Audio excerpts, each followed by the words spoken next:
Test करवाना होता है हेपेटाइटिस ए और ई का, वो स्क्रीनिंग होता है, एलाइजा होता है, क्या होता है? स्क्रीनिंग तब करते हैं जब बहुत ज़्यादा केसेस आ रहे हो ना, पेंडेमिक हो गया है ना, एक वबाई फैल गई है, तो उसमें पहले फौरी करते हैं कि पॉजिटिव है, स्क्रीनिंग करते हैं। लेकिन जब स्पोरेडिक केसेस के करते हैं तो फिर ज़्यादा ज़रूरी है कि हम उसका एलाइजा करें या पीसीआर करें। ठीक है जी। एलाइजा और पीसीआर में फ़र्क क्या है मैडम? एलाइजा जो है ना एक एंजाइम लिंक्ड इम्यूनोअसे है। इम्यूनोअसे को अगर आसान लफ्ज़ों में बताएं तो जो एंटीबॉडीज जिस्म में बनती हैं उसका, और उनका जो नंबर निकाल लिया जाता है कि कितनी कैलकुलेशन है? नहीं, वो स्पेसिफिक बनती हैं हर एंटीजन के लिए। ठीक है। जो अगर हमारे पास एक चीज़ उसमें नोन होती है, ठीक है, अगर हमने एंटीबॉडीज मालूम करनी है तो हमारे पास वायरल जो है एंटीजन वो नोन होगा। ठीक है। अगर उसके साथ रिएक्शन हो जाएगा तो हम कहेंगे कि इसमें ये एंटीबॉडीज हैं। ठीक है। और अगर हमें एंटीजन मालूम करना है कि कौन सी चीज़ हमारे मतलब इन्फेक्शन कर रही है तो उसके अगेंस्ट हम नोन हमारी वो रिएक्शन करने के लिए चीज़ होगी, तो जो स्पेसिफिक होगा उसके साथ रिएक्शन करेगा। ठीक है। तो ये एलाइजा में एंजाइम लिंक्ड इम्यूनोसॉर्बेंट से है, इसमें एंजाइम जो है ना उसके साथ लिंक करते हैं उसको एंटीबॉडी एंटीजन रिएक्शन को, अगर वो दोनों रिएक्शन शो करते हैं तो वो एंजाइम के साथ लिंक हो जाते हैं। तो वो एंजाइम जो है ना वो जब हम उसको सबस्ट्रेट के साथ करते हैं ट्रीट तो वो कलर चेंज देता है। ठीक है। तो कलर चेंज से पता चल जाता है कि ये पॉजिटिव है या नेगेटिव है। ठीक है। तो जो पीसीआर है वो एक निहायत, ये भी सेंसिटिव है, ये भी बहुत सेंसिटिव टेस्ट है, लेकिन सेंसिटिव है और पीसीआर हाँ पीसीआर भी। लेकिन एलाइजा में हम जैसे अगर कम है, मतलब अगर इन्फेक्शन अभी बहुत प्रिलिमिनरी है, ठीक है, तो उसमें नेगेटिव भी आ सकता है। ठीक है। लेकिन पीसीआर में अगर एक भी उसमें वायरस या बैक्टीरियम आ गया है, ठीक है, उसकी डीएनए को वो मल्टीप्लाई कर देता। This is PCR is polymerase chain reaction. ठीक है। पॉलीमरेज एक हम उसमें एंजाइम यूज करते हैं, पॉलीमरेज चेन रिएक्शन है, चेन रिएक्शन है, वो उसको ना एक को वो मल्टीप्लाई कर, चेन रिएक्शन है ना, मल्टीप्लाई करता रहता है 1 2 4 6 जैसे एक्सपोनेंशियल उसकी वो, और लाखों में वो कन्वर्ट कर देता है एक को।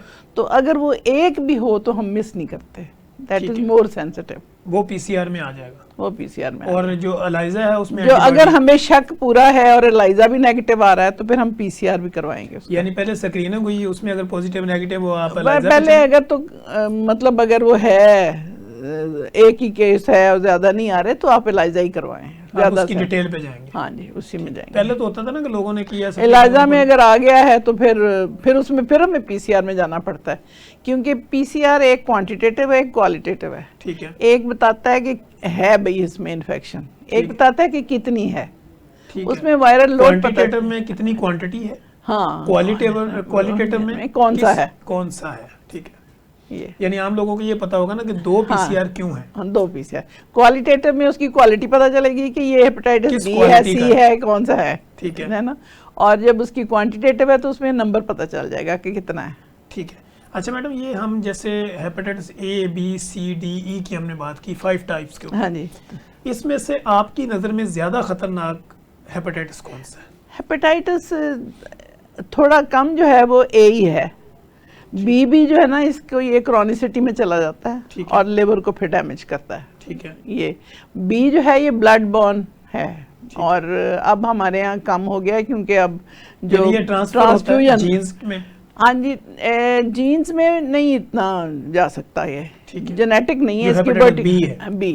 ठीक है। जेनेटिक इसमें कोई भी नहीं जाता। ठीक है। जाते सारे थ्रू बॉडी फ्लूइड्स है। ठीक है। वर्टिकल ट्रांसमिशन ये हो सकती है कि एक पेशेंट है, हेपेटाइटिस बी की खातून है, और उसको जब वो बेबी अगर वो डिलीवरी होती है तो उस बच्चे में जा सकती है वर्टिकल। उसमें फिर ये होता है कि उसको फौरी तौर पे उसको उसके अगेंस्ट वैक्सीनेट करते हैं ताकि वो उसको बचाया जा सकता है।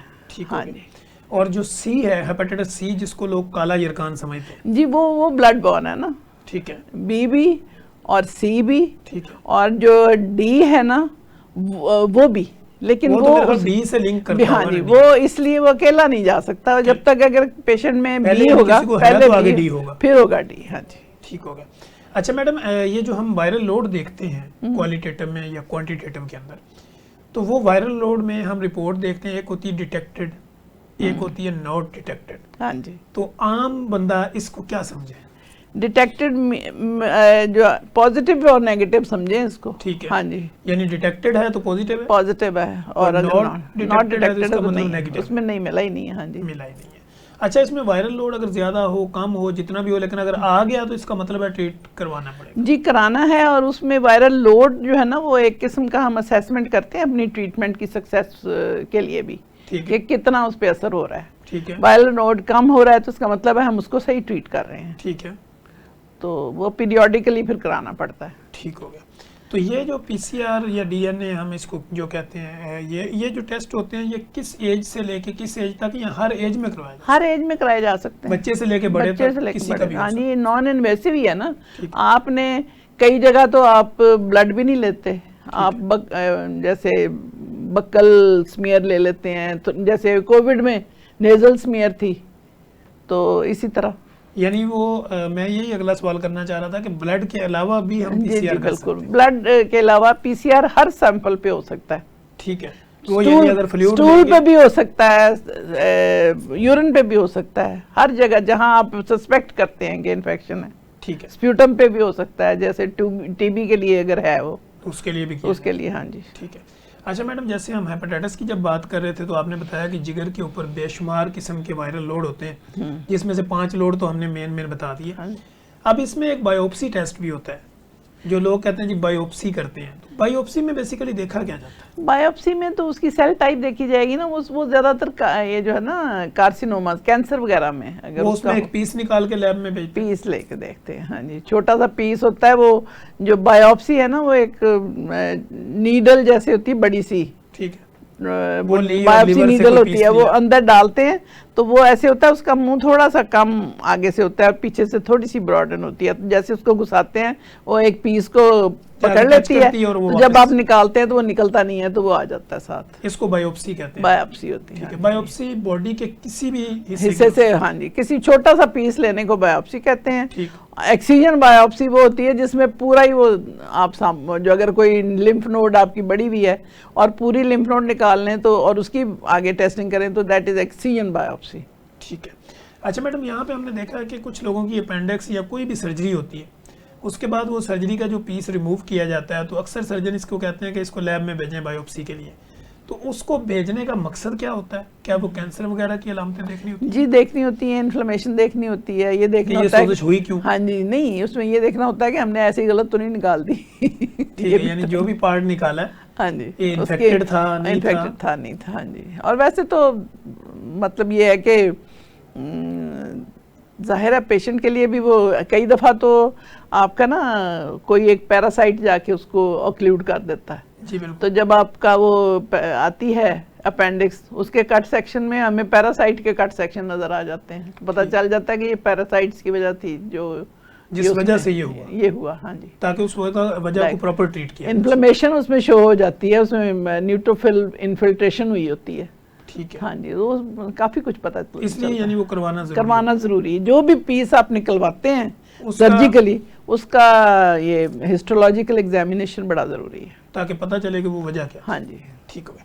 अच्छा मैडम, जैसे कि हम देखते हैं कि आजकल RFT, रेनल फंक्शनल टेस्ट, गुर्दों का जो टेस्ट होता है, इसके साथ ना अक्सर रिपोर्ट्स में, पहले तो नहीं होता था, ये पिछले सालों में हमने देखा कि डेवलप हुआ कि EGFR भी उसका निकालते हैं जी। एस्टिमेटेड क्या चीज़ है? Estimated glomerular filtration rate. ठीक है। ये ग्लोमेरुलस जो है ना हमारा, एक किस्म का वहाँ पे छलनी लगी हुई है हमारे किडनी में। ठीक है। और वहाँ से वो टॉक्सिन्स या जो जहरीले मादे हैं वो निकाल देता है, और जो सही वाले हैं वो वापस फिर ब्लड में फेंक देता है। ठीक है। तो रेट हमने देखना होता है कि जो टॉक्सिन्स या जो हैं वो सही तरीके से निकाल रहा है ये सही रेट पे। ठीक है। और अगर ग्लोमेरुलर फिल्ट्रेशन रेट जो है ना वो 60 से अबव नॉर्मल होता है। एजेस के साथ डिफरेंट थोड़ा सा फर्क पड़ता है इसको, कि जितनी एज बढ़ती जाएगी फिल्ट्रेशन रेट कम होता जाएगा। ठीक है। तो 60 से ऊपर जितना भी हो अच्छा है, यानी 60 से ऊपर इसकी रिपोर्ट आनी। हाँ, और 60 से नीचे फिर ये कम है, और 15 से नीचे हो तो इसका मतलब है कि आपके किडनीज फेल हो चुके हैं और उसमें आपको वो करानी पड़ती है डायलिसिस। क्योंकि अक्सर हमने देखा ना कि लोग हमारे पास आते हैं रिपोर्ट लेके, तो वो कहते हैं डॉक्टर साहब मेरे गुर्दे 15% 20% रह गए। ये जैसे सीआरपी बहुत सेंसिटिव है ना, उसी तरह ये सेंसिटिव एक किस्म का टेस्ट है। ये आपको उस वक्त बता देता है जब अभी पूरे सिम्टम्स नहीं आए होते किडनी के, एडवांस में आपको बता एडवांस देता है में कि बता आप देता है जा रहे कि हैं, गड़बड़ होने वाली किडनी है, फेलियर की तरफ जा रहे हैं। इसको यानी किडनी डिजीज की तरफ जा रहे हैं। किडनी फेलियर तो बहुत देर में आता है ना। ठीक। किडनी CKD जो है ना, उसमें आप क्रोनिक किडनी डिजीज की तरफ जा हाँ रहे हैं। उसकी तरफ पहले आपको पता चल जाता है और आप उसको रोक सकते हैं ना। यानी एडवांस में उसकी आप हाँ, प्रॉपर उसमें जैसे अगर कोई ड्रग्स हैं आप ले रहे हैं जो किडनी डैमेज कर रही हैं आपकी, या कोई इस तरह की खुराक खा रहे हैं जो किडनी डैमेज कर रही है, या ब्लड प्रेशर आपका कंट्रोल नहीं है, ठीक, वो कर रहा है गड़बड़, तो इस तरह की पहले से हम प्रिकॉशंस ले सकते हैं और किडनी डिजीज से बचा जा सकता है।